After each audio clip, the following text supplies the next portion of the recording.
Hi guys. Um, let's fix this, eh? Hey guys, welcome. Welcome back. How is everybody? What's been happening? I am sick and I can really hear it in my voice. I've been getting sick like the past couple of days and it just really hit me today and I'm honestly really thankful because it's my day off. I figured I'm at the laundromat right now. The laundromat because okay, hold on. I'm gonna sneeze. Excuse me guys. Oh my gosh. I'm at the laundromat right now because our washing machine broke and I've been having to go for the past couple of weeks. And I'm sitting in the parking lot waiting for my clothes to be done. And I was like, this is a perfect time to record a short little episode. I've got like 20 minutes because I don't think anybody wants to listen to my sick voice for that much longer. But this week has been pretty good. I'm going to do a little bit of updates and then I kind of want to talk about two different things today. We'll see. But I decided I'm going to Hawaii. Hawaii. Okay, I said it like it's a secret from my boyfriend because I'm going to surprise him and take him there for his birthday and that's in a month, but I'm not going to tell him where we're going and he doesn't watch my videos, so it's perfect. But yeah, I was going to take him like to one of the bigger towns in our state and they're so lame, honestly. Like the capital of our state sucks. But I was like, we'll stay at a hotel. It's his 21st birthday. Like, we'll get some bottles of wine and just chill out, the two of us. Then I decided we need to go somewhere cool because I also really want to go somewhere cool. So that's what I've been planning like the past couple of weeks. I want to find some cool skate parks to go to, some really cool beaches. I've been there one other time and I loved it, but we stayed in Waikiki like the whole time. I mean, granted, it was like four of us and we were all 17, 18. So probably the best thing for us to do is to stay in Waikiki. But this time we're old enough to like rent a car, go out, see everywhere, like find the cool hidden places. That's what I'm really excited about. But yeah, and then I just bought some like steak bites. I think I'm gonna make some steak and potatoes for dinner. I'm really excited. Um Honestly that's it for updates. Nothing really crazy happened this week. I did almost get indoctrinated initiated into a cult. Not initiated. I feel like I talked about this last week, but yeah, somebody wanted me to join their cult and then I saw them at Kapap. I did talk about this. Freaking crazy stuff. I haven't had any really weird people at work since then. It's all been going pretty smoothly, but this is what I wanted to talk about. Something that has been changing since I started working is my relationship with alcohol, okay? I'm a bartender, right? So every single day I see people come in after work or you know, on their weekend and it's their night out and they come and they get a drink or they get a few drinks and I have been drinking for a while now. I mean, I'm not 21 yet, but I went abroad. I was able to drink there. Obviously, we know there's drinking in high school, whatever. And so I've had a really interesting relationship with alcohol and I feel like in the past year it's kind of smoothed out to a place where I used to not be able to control my alcohol consumption, especially in high school. Like every single weekend, I was drinking all the time. And that's when I first like discovered drinking. And I'll get more into that later. But more lately, in the past couple of years, I've kind of strayed away from drinking because I like to dabble in other things instead. But drinking just hasn't been my cup of tea. I don't really like hangovers. I can't really take it anymore and I gain a lot of weight when I drink. And when I went abroad, I was drinking all the time and I didn't really like how it made me feel, but I still love drinking. Like I love having a drink every now and then. I like how I can act when I'm drinking, but it being an everyday or once a week kind of thing isn't really my thing. I'll do it like every couple of months. You know, if I'm really craving some wine or something, I'll have a drink. But that's really the extent of my drinking. But since I've started bartending, especially it was like last night and the past couple of nights, I see everybody in, like, such a good mood, the morale is high, the vibes are good, and I'm like, "Oh my gosh, I could really use just, like, a shot right now," because everybody's on another level, and I just chugged Red Bull, and like, I can't keep up. I can't keep up. I'm tired. I don't have the interest or the want, but I really want a drink, and I wanna be where all the other people are at, like, I wanna be on their vibes, you know? And that's where it's kinda been the past couple of weeks with bartending. And it's so weird because my I've never really I haven't been like that in a really long time where I've consistently wanted a drink, which is weird because it's not like I'm addicted or anything because I haven't been drinking in a long time. I haven't drank in a long time. It's been like months now and even longer since I've consistently drank, but I still crave a drink every now and then. It's really hot. It's really hot. So let me start from the beginning with like my relationship with alcohol. So when I was in high school, maybe the end of middle school, I I thought that everybody my age was drinking all the time. And I have never been the best at making friends. I've never been the best at talking to people. I've always had friends, which I'm so lucky, and I have a lot of siblings, so I've always had people around me. I've never been alone. And I've somehow also been lucky in like the dating department where there's only been a slight few times in my life where I've been truly alone and I haven't had any close friends or people around me. And in middle school, I had my group of friends. But I remember thinking, like, the reason why we're not popular and why we don't get invited to things is because we don't do the things that they're doing. Like, we don't drink, we don't do drugs, we don't have sex. So we should do those things so that we get invited to places. Girl, no, it's not that you don't do those things. It's that you don't talk to those people. They don't know that you don't do those things. They don't know that you would do those things. But whatever. That was my mindset when I was like 15 years old, okay? And I feel like that's pretty common where you feel left out, you wanna go with what people are doing, like peer pressure, duh. And so I was kind of the initiator in my friend group of like, we should try alcohol, we should go to parties, blah, blah, blah. There's no parties in this town. I'll be for real with you. The only parties, there have been like a few that I've known of that have been like really big, but the rest are majority kickbacks with big groups of friends, and that's, like, the extent of it. But,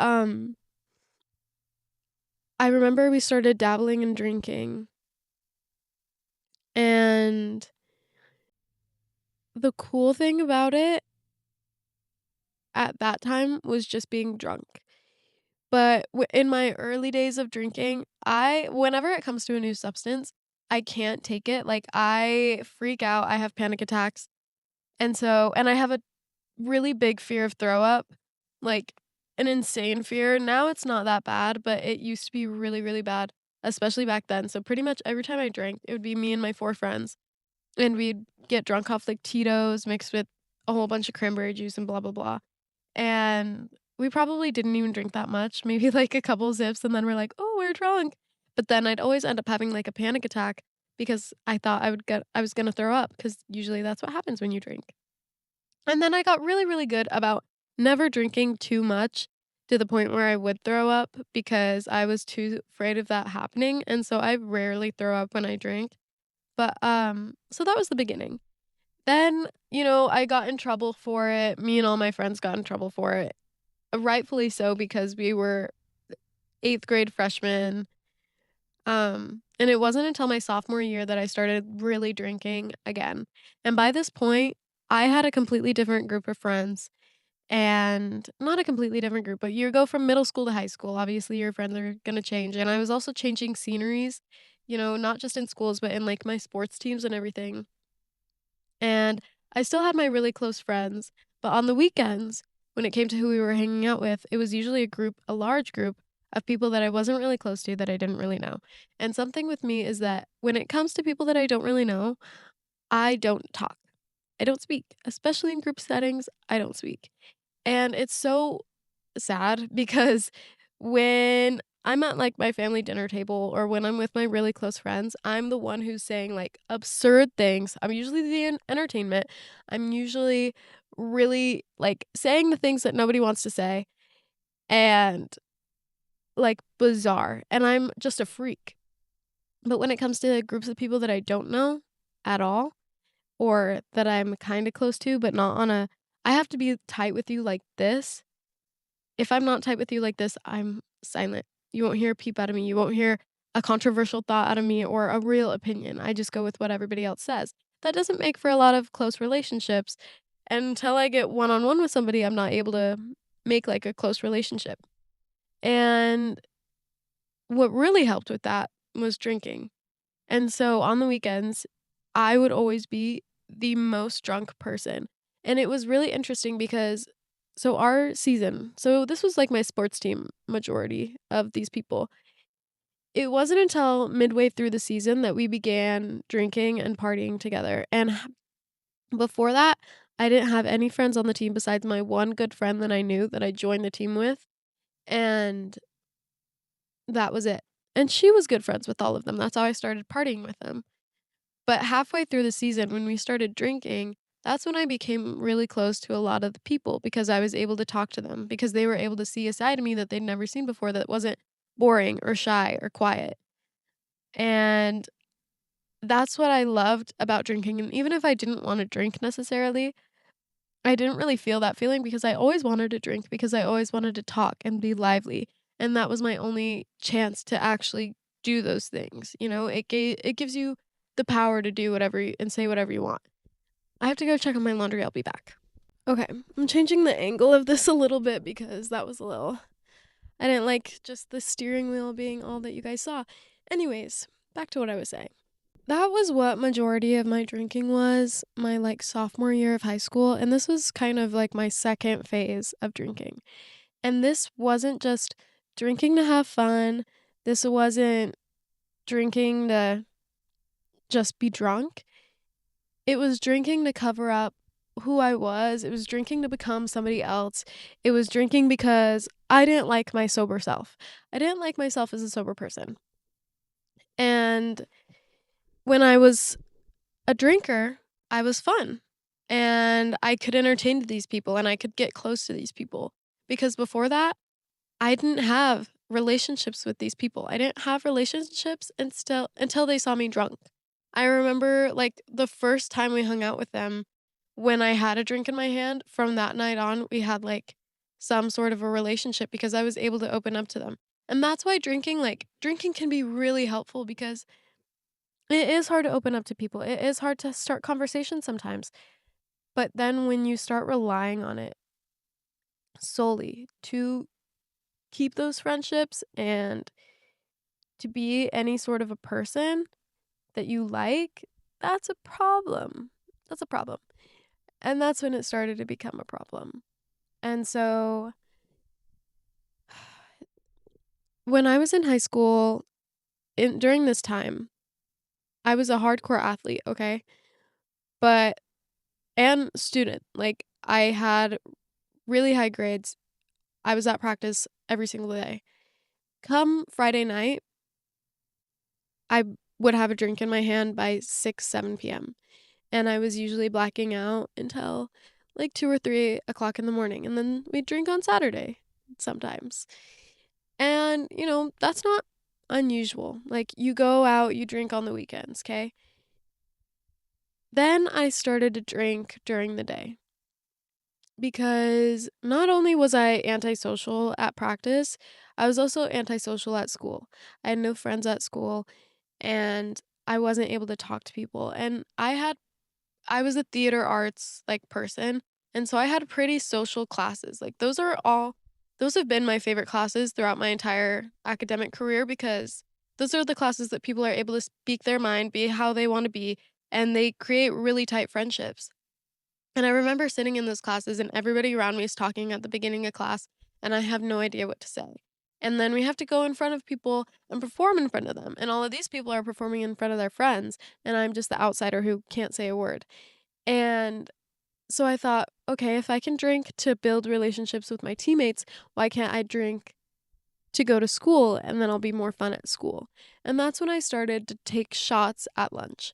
I would go, okay, the entire source of my alcohol in my teenage years were mostly from my friend's mom.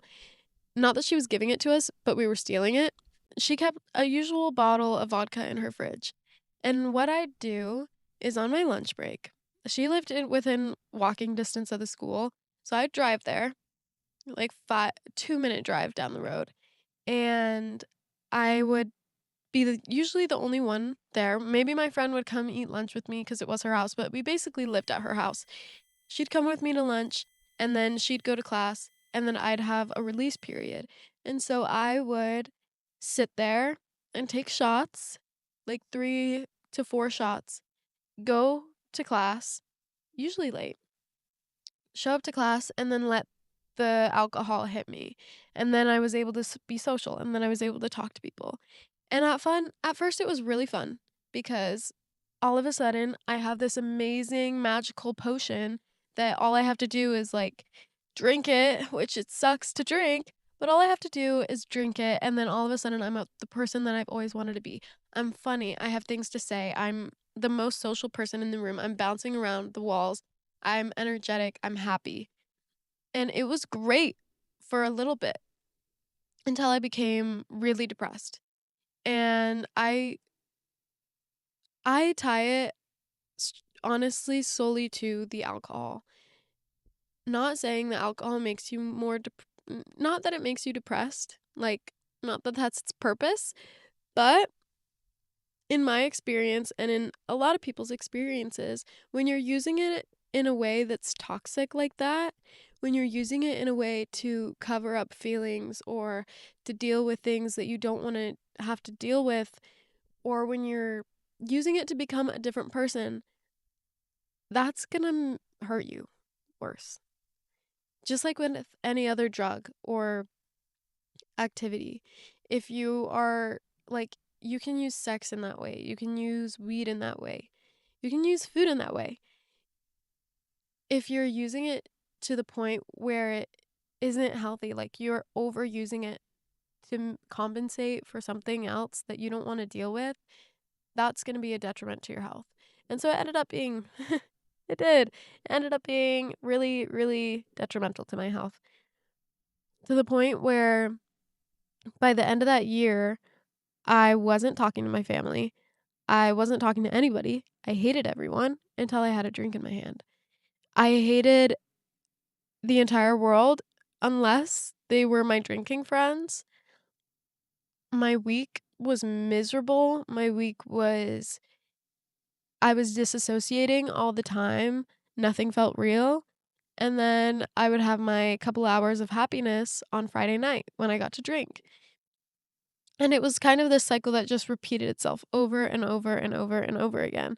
And I became really, really depressed. And at this point, my family noticed, and they didn't know that I was drinking this much, but they knew that something changed with me because I was such a terrible sister and a family member and a person in general. And eventually, I think my mom found out. Yes. OMG. So there was this really big night where me and all my friends were partying, and my best friend in the entire world, her name is Cadence. We're still best friends to this day. This was my sophomore year still. Me and her had kind of drifted apart at this point because I was hanging out with all my teammates and drinking all the time with them. And she knew that this wasn't like, she drank with me in the beginning and she'd come out and she'd drink sometimes, but she knew that this wasn't a healthy way to be. And she saw the changes in me. Like, she saw me being depressed. She saw me drifting away from who I actually was and just being a drinker. And she hated that for me. And she tried to stop it as much as she could. But at some point, she can't participate in it. She doesn't want to participate in it. So she was there for me, but she wasn't around. And this one night in particular, a couple of days ago, like before this night came about, I kind of broke down to her and I was like, I'm so depressed. I don't know what to do. I don't know how to fix it. I am just absolutely miserable. I need your help. And that night, she was drinking with another friend, and my brother happened to be there. My older brother. My older brother and I have never been like that tight, and we'd always done like our own thing, and we never had the like situation where we drank together or whatever. But I always knew, like, I knew that he drank sometimes, he knew that I drank sometimes. We never told our parents. Okay, there's like, we had a whatever, an understanding. But that night she was over there, she was drunk, he was not. And she ended up like telling him everything that I told her, and it was a pretty bad situation about my mental health. And so he was under the impression that I was about to do something that night that was like really bad. And so he raced over to the house that we were drinking at. I was sobbing because Cadence had rushed over to that house as well to meet me. Her and my brother like raced there in separate cars, and she broke down to me, and I also started to break down because I was drunk and I was bawling my eyes out. And so my brother gets there and he's like, "Why are you crying? Like, tell me what's going on with you, blah blah blah blah blah." There's a bunch of people there. There's guys with their shirts off. We're all hammered. We're 16 years old. There's no adults home. And so yeah, he kind of just yells at us for a second and then storms out after he realizes that I'm actually okay. And then he ends up telling my parents. And that's how my parents found out that I was drinking again. And so I wasn't allowed to go over to that girl's house for a really, really long time. Um, but after that day, I also kind of was like, I it's not that they told me that I wasn't allowed to drink anymore. I mean, they kind of did tell me that because I was underage, but it wasn't even them telling me that. It was just like my own feelings that I had that I was like, I need this to change. Like, I can't keep doing this to myself. I'm miserable. I have to go grab my laundry. We have changed locations again for the last time because I'm done doing my laundry. But that was the end of phase 2 of my drinking habits, okay? And at this point, I quit drinking because I knew I had to for the sake of my mental health. I was miserable and I didn't want to be miserable anymore. And I knew that the way to not be miserable for me was to quit drinking. Now, when I quit, I didn't really set any boundaries for myself, I'll be honest. And I didn't really try too hard because I was still hanging out with those people all the time. I was still practicing with those people 3 times a week now. And we actually, psych. It was the end of our season. Our seasons are kind of back to back. So now it's like the summer season. I just knew that I had to slow down. Entering my junior year, honestly, everything is still a little bit blurry. I don't really remember my junior year too much because I was still drinking a bunch. I was still hanging out with those same people and doing the same things, but now I was just trying to be happier. And I'd finally gotten closer to these people without drinking all the time. Like, that drinking that much kind of set the basis for our relationship. But now I felt comfortable around those people without being drunk, but I still wasn't myself. I I didn't allow myself to be myself without drinking all the time. And I was still, I kept the same habits. No, I didn't drink like during the day, but drinking was still a large part of my personality and how I spent my time.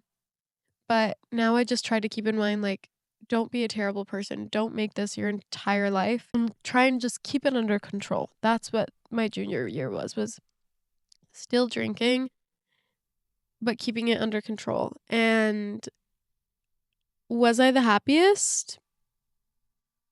No. Was I miserable though? No.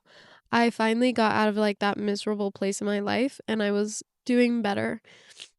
And then end of junior year, I was not really drinking too much. Enter my senior year, I wasn't really drinking hardly at all. Um, my senior year, I ended up quitting my sport. And so I wasn't around these people anymore. And I kind of went through a breakthrough where I was like, I don't like these people that much. I can't be myself around them. I don't like spending time around them. And I don't have fun when I do spend time around them. So I need to just focus on the people, focus on the people who actually make me happy and focus on myself more and be myself more. And so I was kind of getting into a good place of these are what real friends are. This is what I should be like. This is like it was my oh, don't be around toxic people. And that honestly helped a lot because they whatever their habits were, my habits were. Not with everything, but majority of the time if we're doing a substance, I have to do a substance. If we are going to be intoxicated, I have to be intoxicated, you know? And it was really toxic because there's so many of us and all of us have these toxic habits and all of us are feeding off of each other. But it was me coming to the realization that I never had fun when I did those things. Like at first drinking was fun. Then it got to a place where it was just not fun anymore. And it was making me miserable. I would end up like a night out, I would start drinking and I would end it alone, still drinking, sobbing my eyes out for no apparent reason, but I always ended up like that.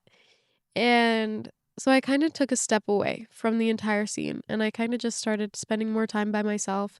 I was working more. I was with more of my um genuine friends, Cadence, and I was spending more time with my family. And then my senior year, I went through a breakup with this guy who was also on this team that I did the sport with. And I had already quit the team and now I was broken up with this guy and now I really had no interest in being around these people at all because I only associated them with negative things. And so my senior year, I kind of quit drinking almost altogether. I only drank a handful of times instead of every single weekend. And the sad thing is, I wish that I could say that that was the end of my journey, but that's when I started smoking. And honestly, it's that same thing where at the beginning of my smoking journey, it was really, really, really beneficial for me at the time. Because when I was drinking, I had dabbled in smoking, but just like when I started drinking, it gave me really bad panic attacks, anxiety, and then the day after it was even worse.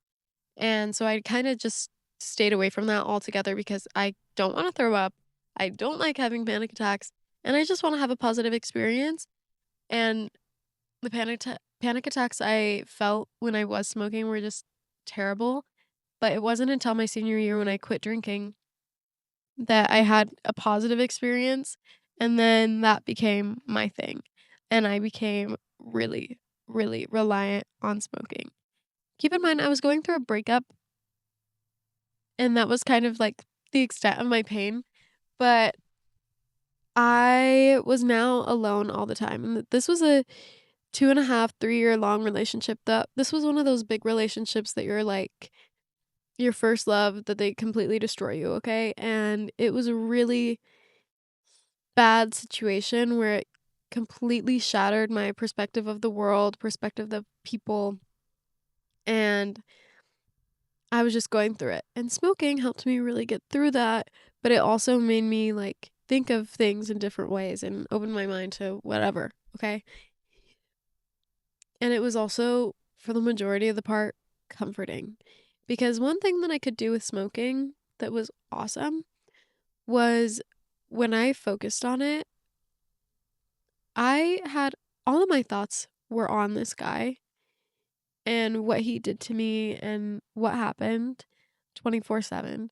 When I smoked, I didn't think about it. I didn't have to think about it. I could push those thoughts out of my mind completely and I didn't have to feel the pain at all. And so that's what I did. And so that became my thing where I was high 24/7. And that was my thing, senior through my freshman year of college. And now I'm like, I'm not going to go into that too much detail maybe another time because smoking is a completely different thing. Honestly, okay, it's not a completely different thing. it's another substance. And this time I was using it to cover up for other things. And it kind of did that same thing with drinking where I could be a different person when I was smoking. I didn't have my inhibitions. I also could like control my mind in ways that I couldn't when I was sober. And it made me really, really happy until it didn't. Until it didn't work anymore. Until when I started smoking, my anxiety was 1,000 times worse. When I started smoking, I couldn't talk to people at all again, and it made social interactions worse. Like, I started smoking with groups of people. Now, when I smoke, I cannot talk to a single person. Sometimes I'll even smoke with my boyfriend, and I'll be like, "You think I'm a freak? You think I'm a weirdo?" And that's the kind of stuff that happens to me when I smoke. So I'm on my journey to quit. Whatever.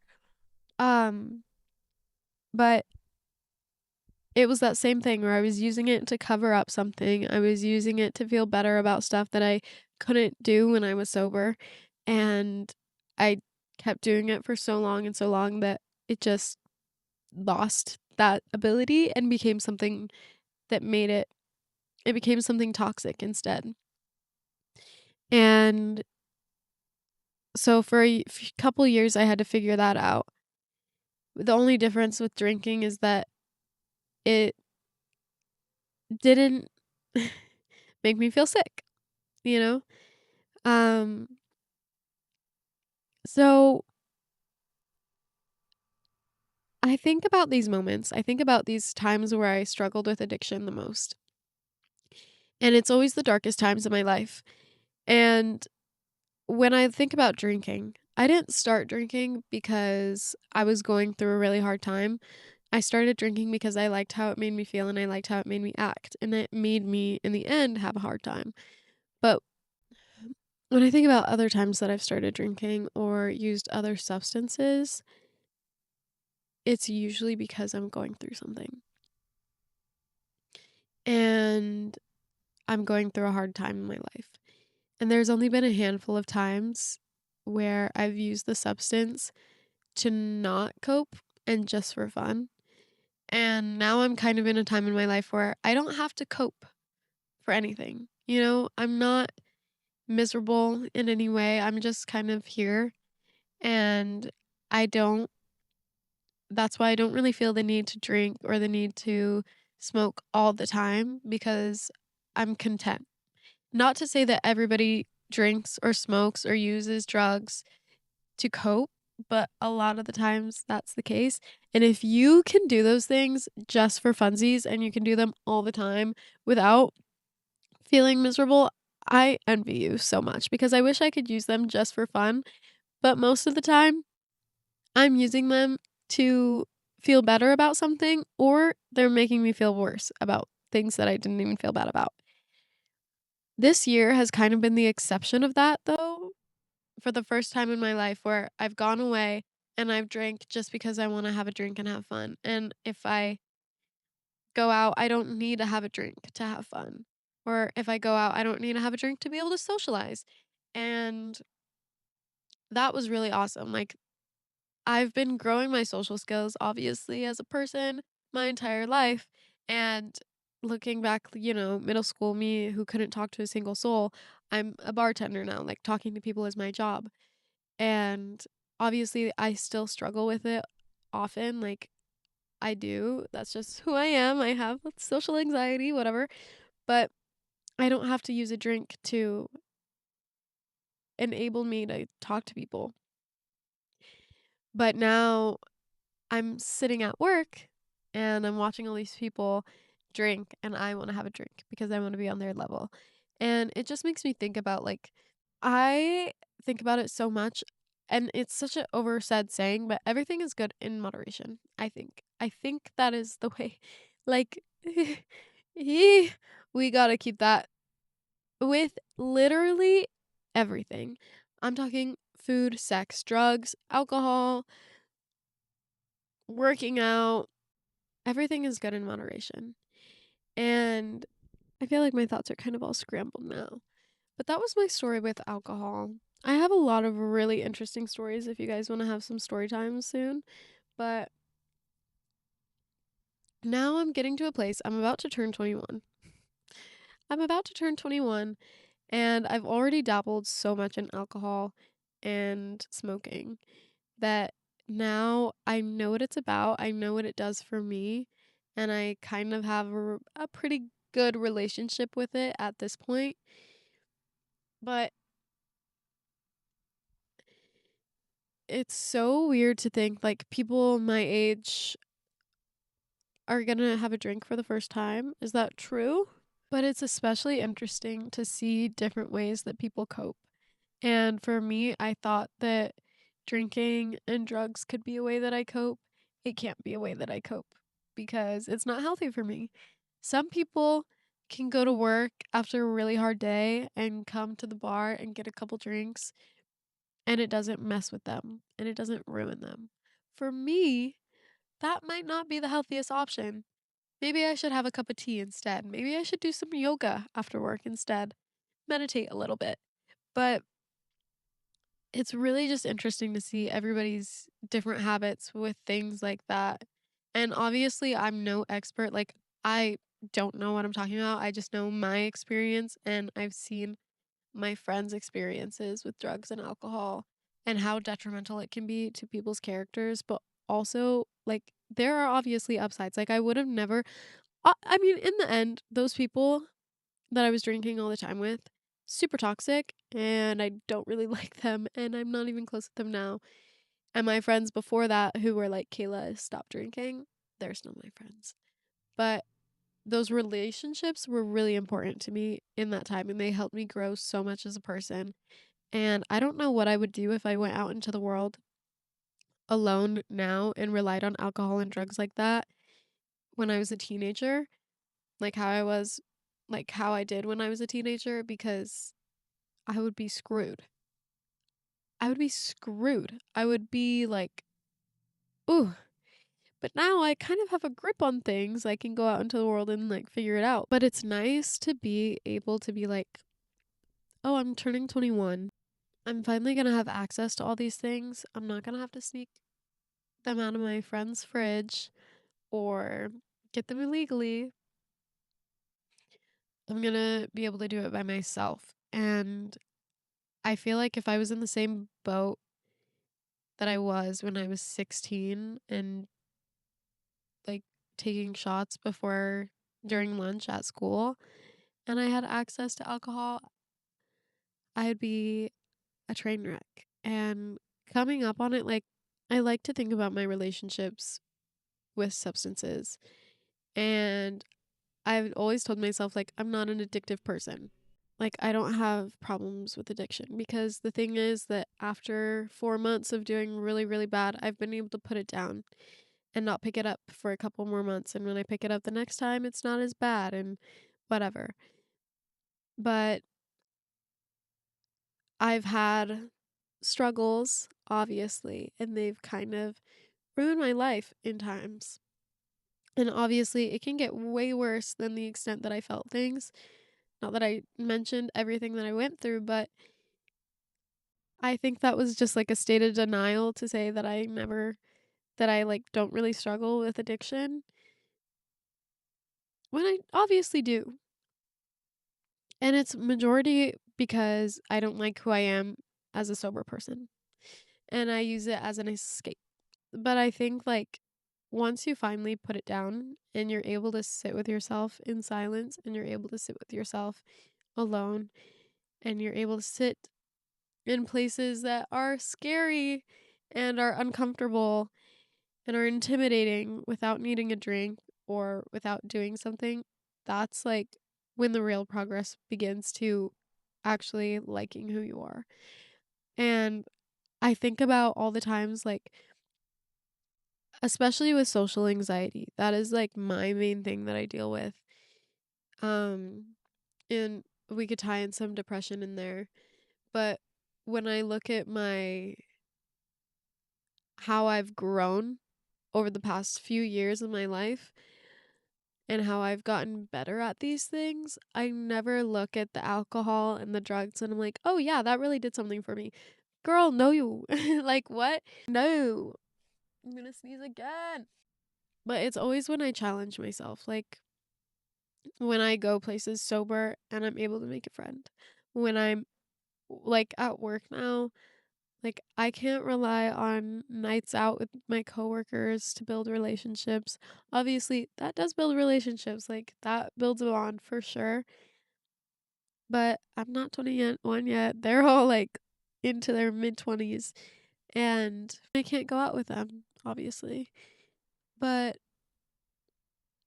even if I could, being able to say like that I didn't have to rely on things like that to build relationships.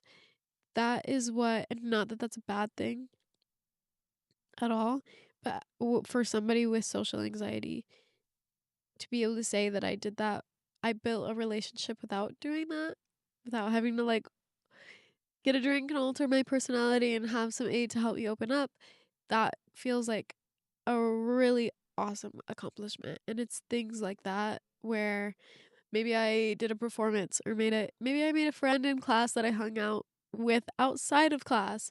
That's an accomplishment. And like challenge yourself. If you struggle with the crap like this, like I know that this is kind of just a tangent of me being like, this is my experience and I have no advice for you because I'm still figuring it out. But if I could say anything to you, like you have to always take a step back and look at what you're doing from an outside perspective and try and get a grip on it and see, is this healthy? Is this healthy for me? Because last night I kind of had this like epiphany. Obviously, I'm still struggling with things. And I was like, if I completely flipped my life around tomorrow, what would it look like? And I've kind of been living in this state for like the past year and a half where I haven't really been really, really happy with my life, but I haven't been miserable at all. And most of my life, not most of my life, but I've been really miserable for the past couple of years. And now I'm in a place where I'm not miserable, but I'm not happy. And if I were to change everything, like what would I do? And I was looking at things that I've never even thought about before, where I was like, that's a habit that you do consistently every day that is not beneficial for you. And maybe that's a reason why you're not happy, you know? And I feel like since I'm not doing anything detrimental to myself, um, I'm in a healthy kind of state, but I'm not doing anything beneficial to myself either. I don't know. Maybe this was not helpful at all, but I really need to work on the ends of these, and that's what I'm gonna do since I have no viewers right now. And if you did watch this, then I love you so much. But moving forward, like obviously, I'm just starting out with this crap, but that's something I'm gonna work on. Is like, I'm not gonna just talk about the negative stuff. I'm gonna try and give some advice at the end too. Right now, I'm kind of in a rush because of this lawnmower now. I think that constantly reassessing how you live is important. Especially, I'm somebody who doesn't like to stay stagnant at all. Even though I don't like to stay stagnant, I'm not constantly reevaluating my life in a constructive way where it's best for my mental health, where it's best for my physical health. And I think that especially doing that, especially when you're doing like drugs and alcohol, you have to make sure that it's not detrimental to your life. And if you're using it as an escape from something, that's just gonna rock you 1,000 times harder. That's pretty much it. I love you guys, and peace out.